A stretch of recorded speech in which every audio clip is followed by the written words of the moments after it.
Om Swastiastu.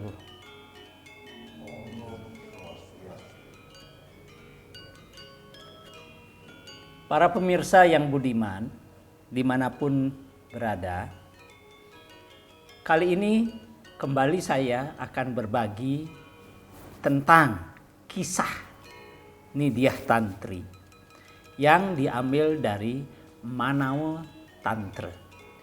Bapak Ibu sekalian, para pemirsa yang budiman, sebagaimana saya ceritakan bahwa Aishwaryadala tidak lain adalah putra Maharaja Ikshwaku, cucu dari Prabu Manu. Ya, sekali lagi, Aishwaryadala tidak lain cucu Prabu Manu, putra Maharaja Ikshwaku. Maharaja Aishwaryadala menguasai kerajaan Patalinegantun dengan Mahapatihnya yang Satria Wiring, disebut dengan Ki Patih Benda Suwaryo. Ya, Benda Suwaryo. Nidya Tantri disebutkan adalah seorang gadis, seorang perempuan yang memiliki kecantikan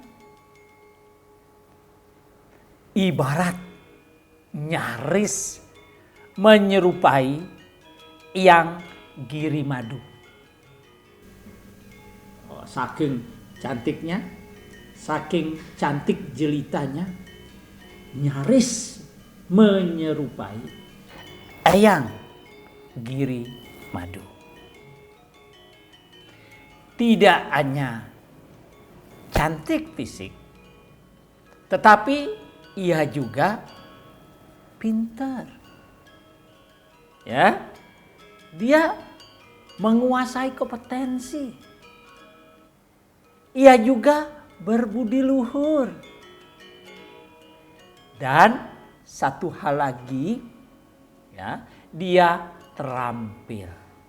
Dalam hal ini dia terampil bertutur.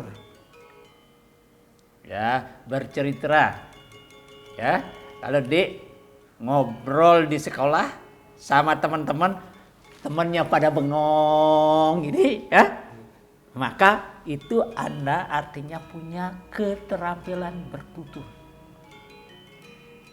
Nidya Tantri memiliki keterampilan itu, sehingga banyak teman yang suka dengannya, mendengar cerita. Terlebih Nidya Tantri suka membaca sumber-sumber sastra agama, sumber-sumber sastra yang berkaitan dengan etika. Komplitlah pengetahuan, keterampilan, dan kepribadian yang dimiliki oleh Nidya Tantri. Ayahnya namanya Ki Patih Bande Suwaryo, seorang satria wiring, gagah perkasa. Cara nyoman Pak Mansariano gitu.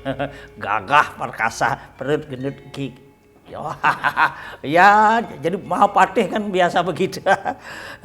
Ki Patih Bande Suwaryo dalam menjaga keamanan kerajaan, ia dibantu oleh beberapa patih lainnya, sehingga kerajaan Patalinegantun betul-betul merupakan sebuah kerajaan yang aman, tentram, kerteraharjo.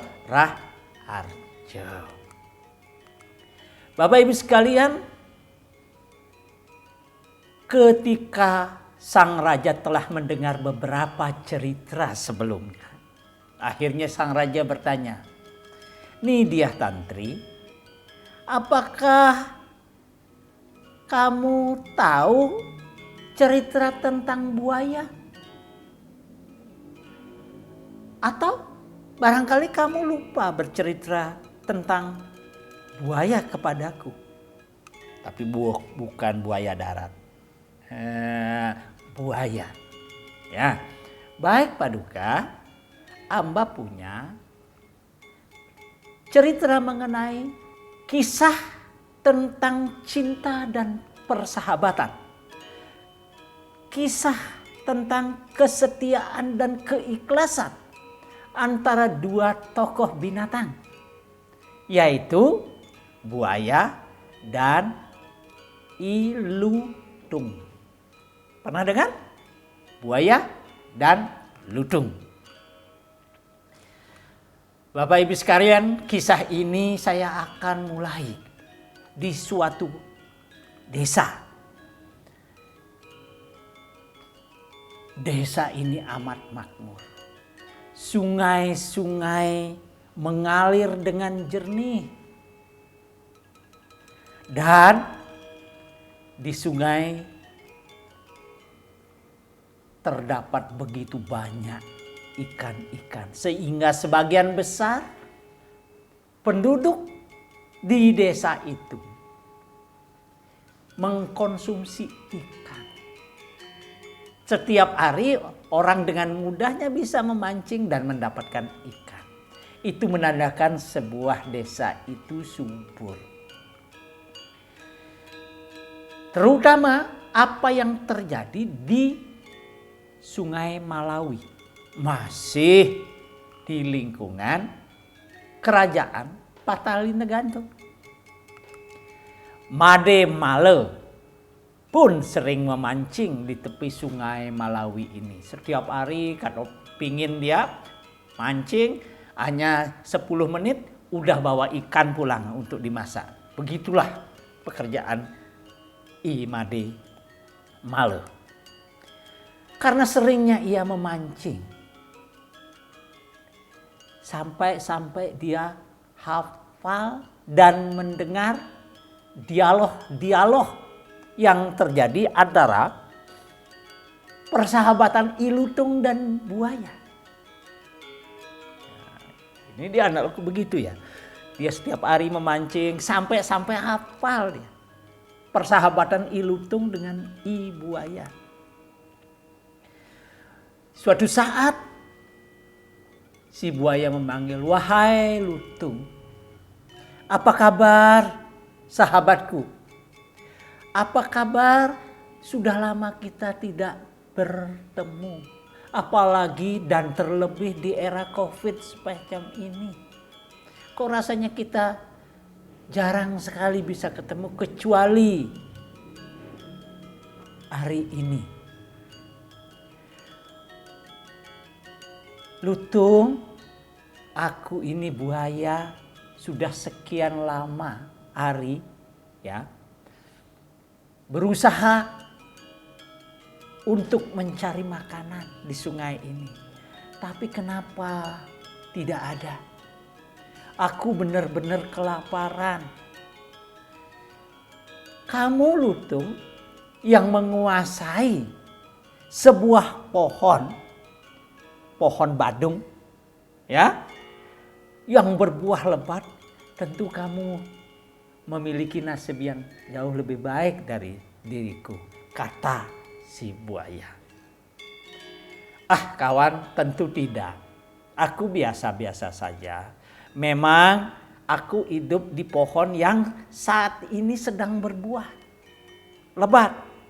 Tapi kalau memang kamu membutuhkan bantuanku, maka aku akan berikan.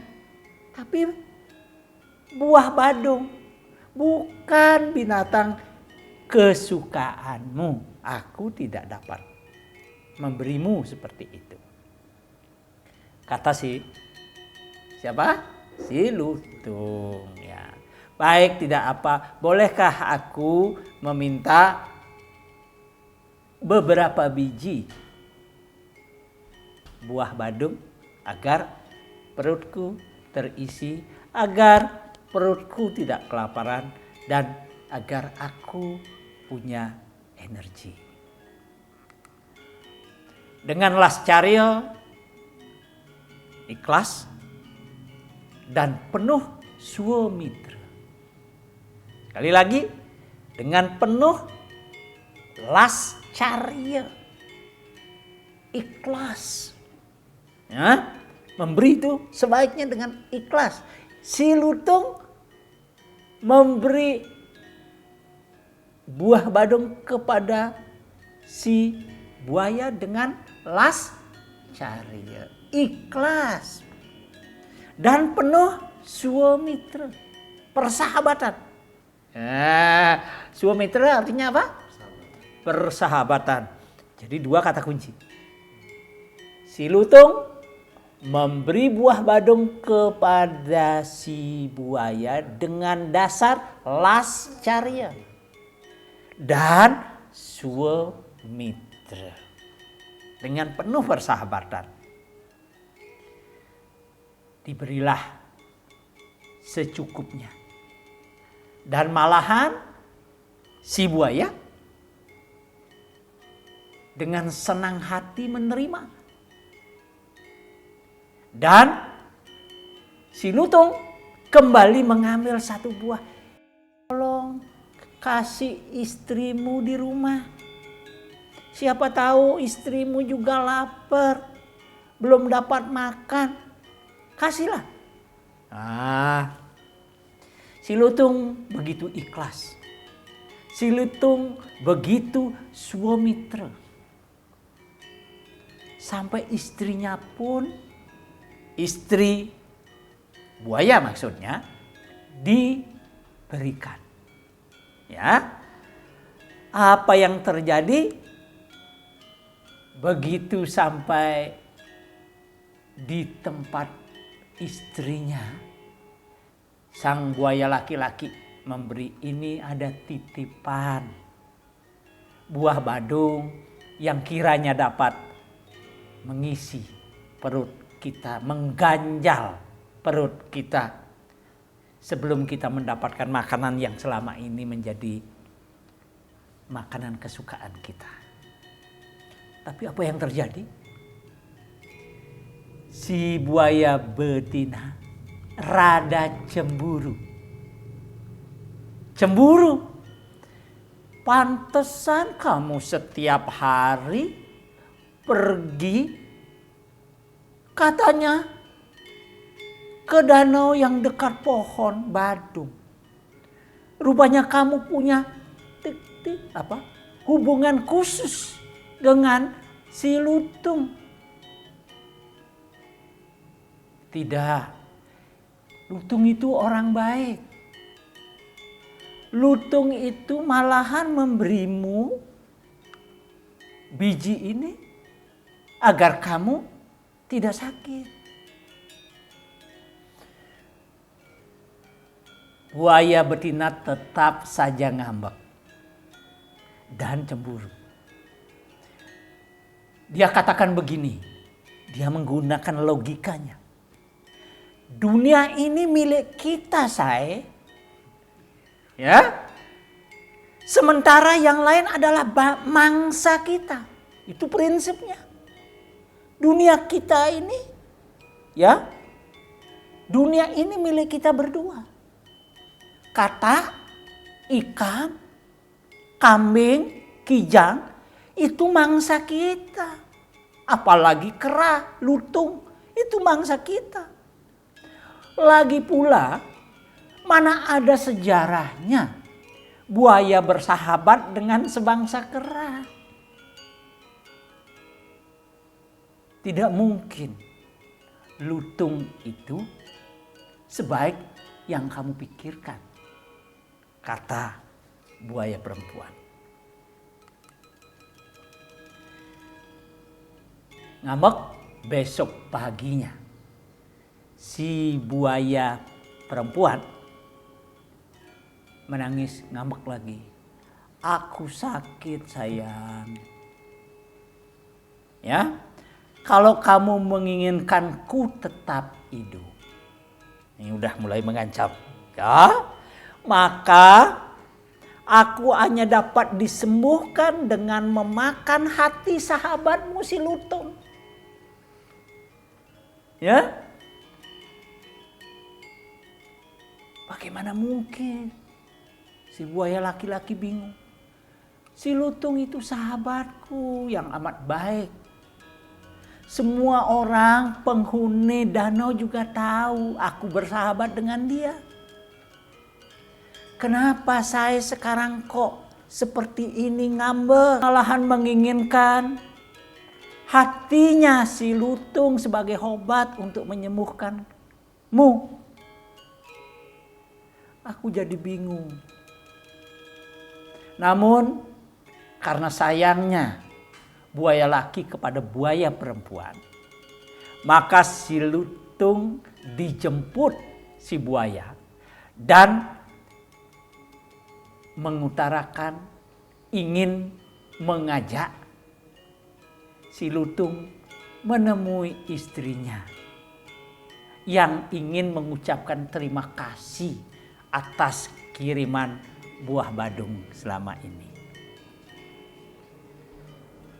Dengan lugunya si lutung bersedia, baik buaya, aku akan bersedia datang menengok, apalagi istrimu katanya sedang sakit. Aku bersedia, aku akan bawakan lagi buah badung. Akhirnya dijemput dan si lutung seketika naik ke punggung si buaya. Si buaya membawa si lutung di atas sungai, di atas danau, di tengah jalan. Tiba-tiba si buaya keceplosan antara sahabat dan cinta. Kepada sahabat dia ingin berkatakan, istriku menderita sakit dan hanya sembuh kalau makan hatimu kawan. Maafkan aku kawan. Keceplosan dia, nggak tega, nggak iba gitu, nggak tiba-tiba dia ingin saja mengatakan bahwa aku akan ajak kamu melihat istriku yang sedang sakit karena istriku baru akan sembuh kalau memakan hatimu.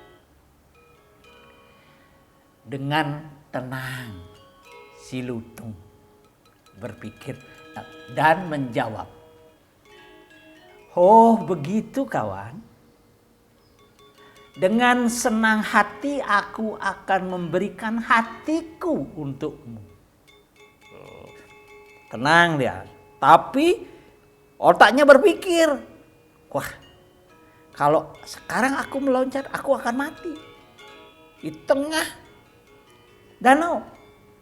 Aku tidak bisa berenang.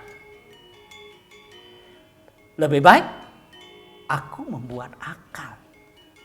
Baik sahabatku buaya, dengan senang hati aku berikan hatiku untuk istrimu. Tapi wahai sahabatku buaya, aku tadi meninggalkan hatiku di pohon badung itu. Kenapa tidak dari tadi kamu ngomong begitu? Aku tinggalkan tadi hatiku di sana. Kalau kamu ingin aku menyerahkan hatiku, tolong aku antar dulu mengambilnya.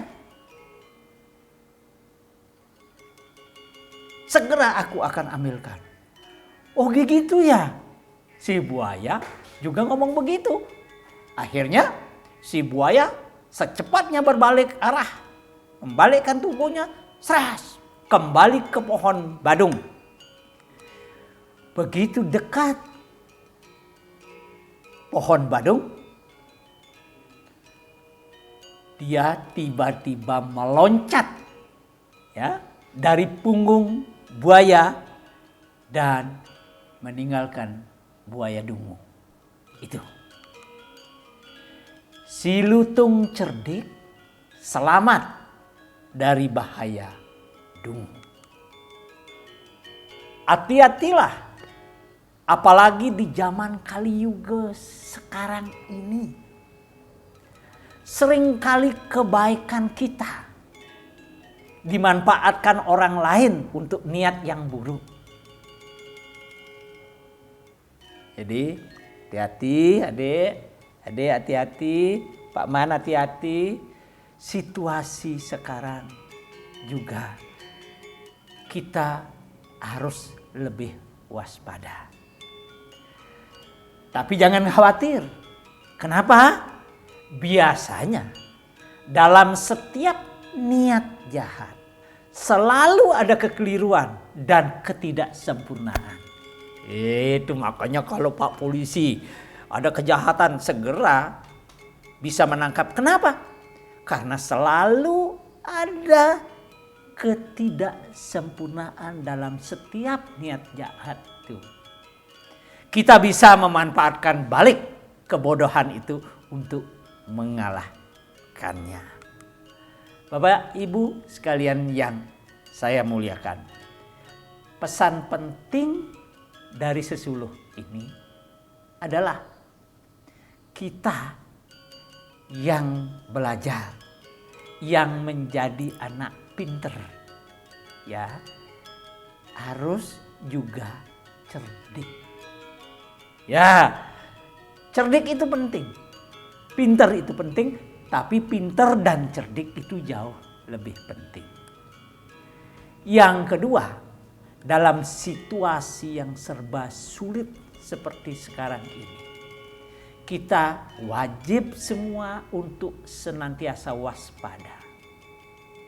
Bukan berarti takut berlebihan, waspada dan hati-hati.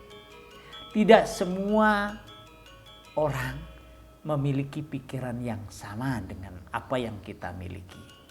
Oleh karena itu Bapak Ibu sekalian, para pemirsa dimanapun berada, semoga kisah-kisah Nidyah Tantri berikutnya akan menginspirasi kita untuk memetik hikmah dan kebaikan dari cerita itu. Terima kasih, semoga bermanfaat. Om Santi Santi Santi Om.